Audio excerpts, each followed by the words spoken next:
Hi, I'm Bob Hasegawa, your state representative for the 11th Legislative District, which is parts of South Seattle, Tukwila, and City of Renton, and unincorporated areas of South King County. And we're here today to talk a little bit about what's going on with the legislature as far as the budget. You know, you've heard about the $8 billion deficit. It's not really a deficit, that's a misnomer. It's more of a shortfall, let's say. But in order to protect our budget issues that we all care about and that's going to really affect the 11th Legislative District, it's important to hear the constituents' voices down here. And I just happen to have a great group of constituents here who are advocating. Today is Homelessness and Housing Advocacy Day, and they're here to talk about defending the budget issues that concern housing. So if you wouldn't mind just giving us a couple, who is our great volunteer here? Hey, you would love to give a little bit about housing and homelessness. Thank you, Representative Hasegawa.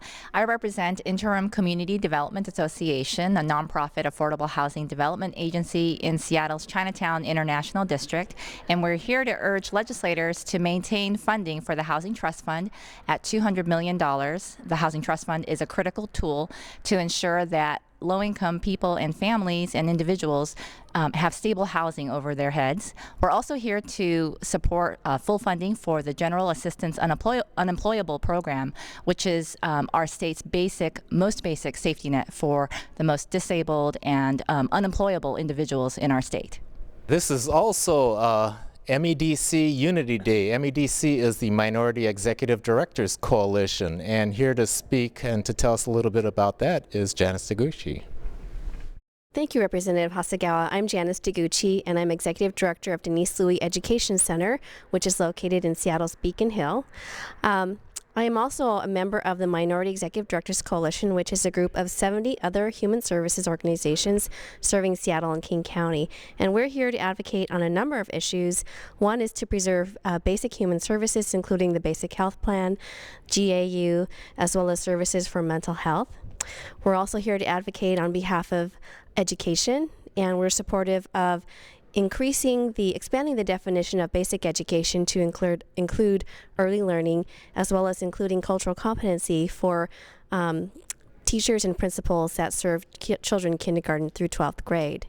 We're also here to talk about restoring voting rights for felons and eliminating the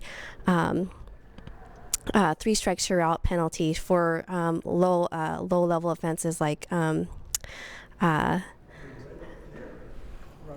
robbery too. Thank you. I have to rely on my colleagues here. So thank you for having us today, and we enjoyed having a very productive day with all of our state representatives and senators. So just to wrap up, it's really important to hear the voice of the community down here. You know, we get so wrapped up in the issues and looking at budgets, but it's easy to lose track of the human side of the decisions that we're making. So it's so crucial to hear from community members. So speaking to all of you back there in the 11th District, if you have an issue, please organize around it, and at the very least call down and let us know what you think about that, or send me an email. The information will be on the bottom of your screen. So thanks again. I'm Bob Hasegawa from the 11th Legislative District, and thanks for watching.